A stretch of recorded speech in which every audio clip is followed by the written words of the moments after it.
Hey guys, today what I'm going to be doing is a review of the Zowie ZA11. Luckily enough, I was able to be sent one of these fairly early on.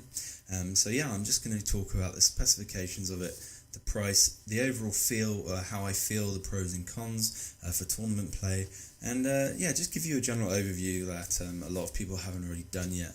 So getting straight into it, I want to talk about specifics. As you can see on the table, I have three mice here. We've got the Zowie AM, the original wheel mouse optical, and of course you've got the ZA11 on the right hand side.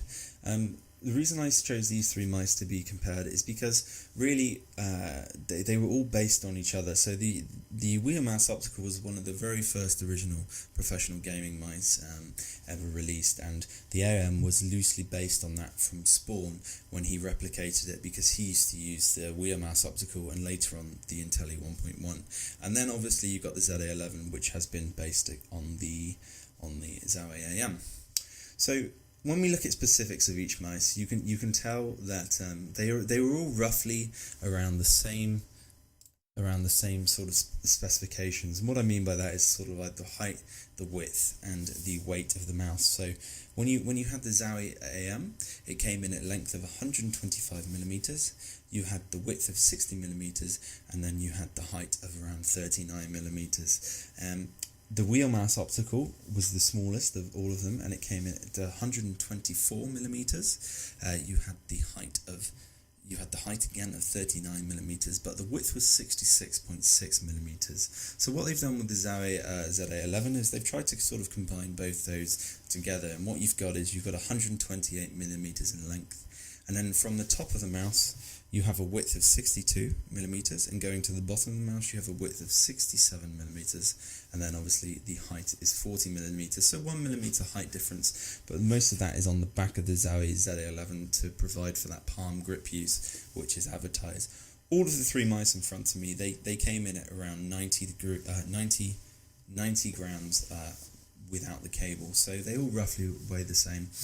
One thing to note is that the ZA11 does come in two other versions, the ZA12 and the ZA13, but when you use the ZA12 you're sort of aiming at the original FK size, and when you use the ZA13 you're even smaller than that, you're sort of aiming towards a Kinzu size. So that I wouldn't, for me personally, because I'm a palm grip user, I used to use the Intelli 3.0, I would aim more towards the ZA11 if that's what you're after, especially if you used to use the Intelli mouse 1.1 optical, the one with the two side buttons on, because that is more likely to be like the ZA11.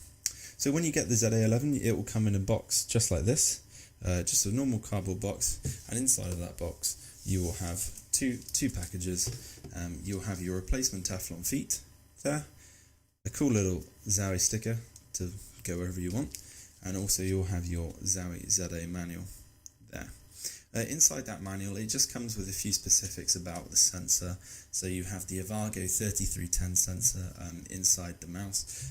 This is an upgrade from the Argo 3090. It doesn't have actually any interpolation on, so it's a 1-to-1 precision mouse, which is perfect for me.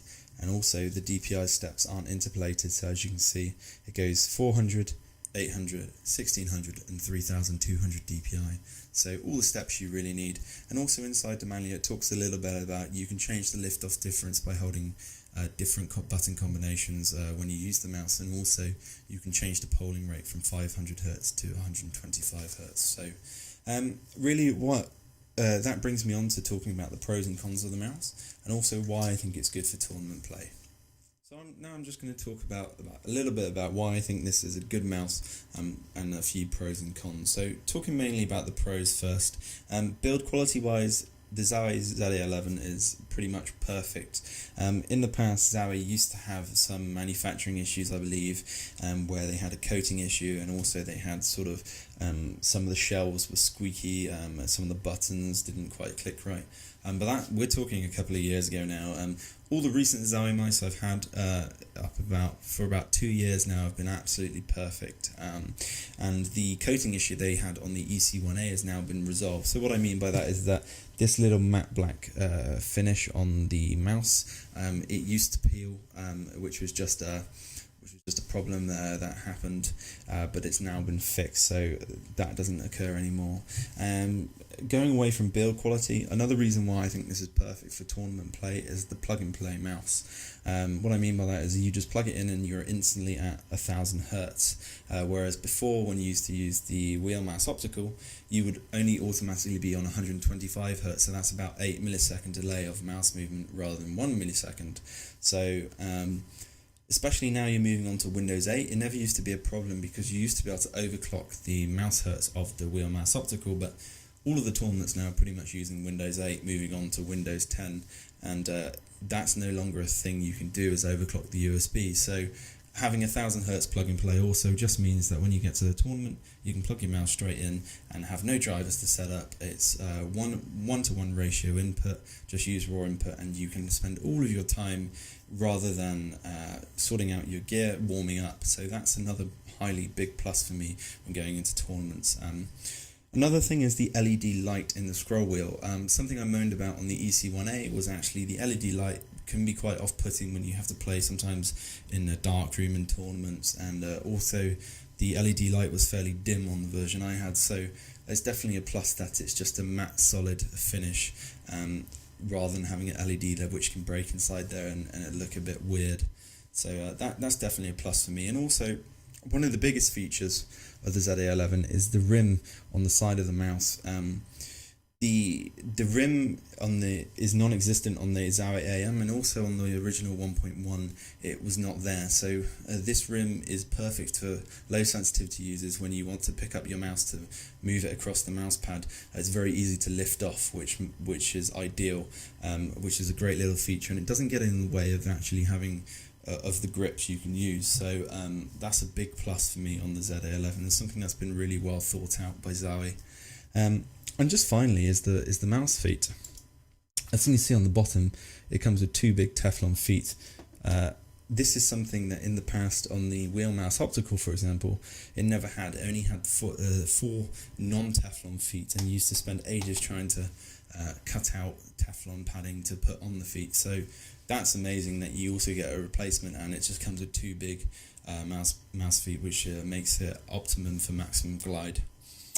Con-wise, talking about cons of the mouse, I really wouldn't have many. The only thing I would be aware of is that if you don't really use a palm grip and you don't like the big hump in the back, then this mouse wouldn't really be for you, because they have raised the height of the mouse, so it's more suited to palm grip users. So if that's going to be an issue for you, I would go with something like the FK1, which is very similar in specification, just without the height on the back.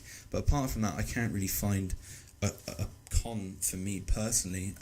The mouse works straight out of the box. It's 1000 Hertz plug and play, and it is almost your perfect option if you like this ambidextrous shape, and have always wanted to palm grip an ambidextrous shape, which for me I would say is perfect, because I mentioned in the EC1A review, although the 3.0 was a legendary mouse and I used it for 8 years or more, sometimes it did feel a little clunky and big, and it did have faults. It was just the original of its day, and there was no other option back then, so everyone used it. So when people talk about the 3.0, they often hold it in a very high regard, which is actually false in some terms. For example, the sensor had negative acceleration and all sorts of crazy things that people just got accustomed to over the years. Yeah. As far as sensor goes, the Argo 3310 is way better for me than the 3090 in the Zowie EC1 Evo. I found the EC1 Evo felt delayed and interpolated mouse feeling. It always felt like I was slightly behind. So for me, nothing but props for upgrading the sensor. So what I'm going to do now is I'm just going to take you into game, show you the mouse acceleration test, and also just take you through some of the grip options of each product. Zowie ZA11 palm grip, and then you have the ZA11 claw grip.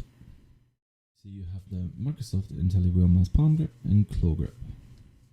And finally you have the Zowie AM palm grip and claw grip.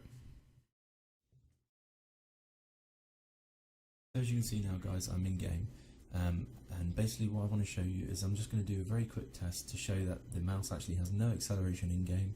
I'm using raw input 1, and yeah, just to finalize this review, one thing I forgot to mention was about the mouse 3 button.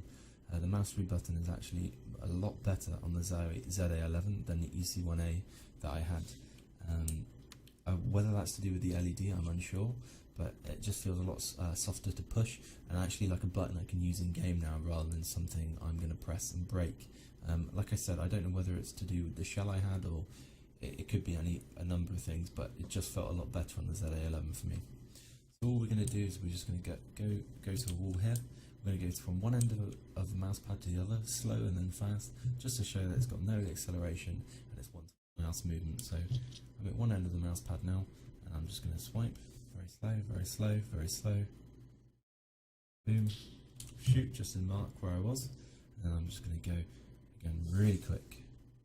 And again, it goes back to perfect where I am, and when I stop moving, like swipe, the mouse moves and stops when I stop and move. So it just proves to me that there's no delay, 1000 Hz, plug and play.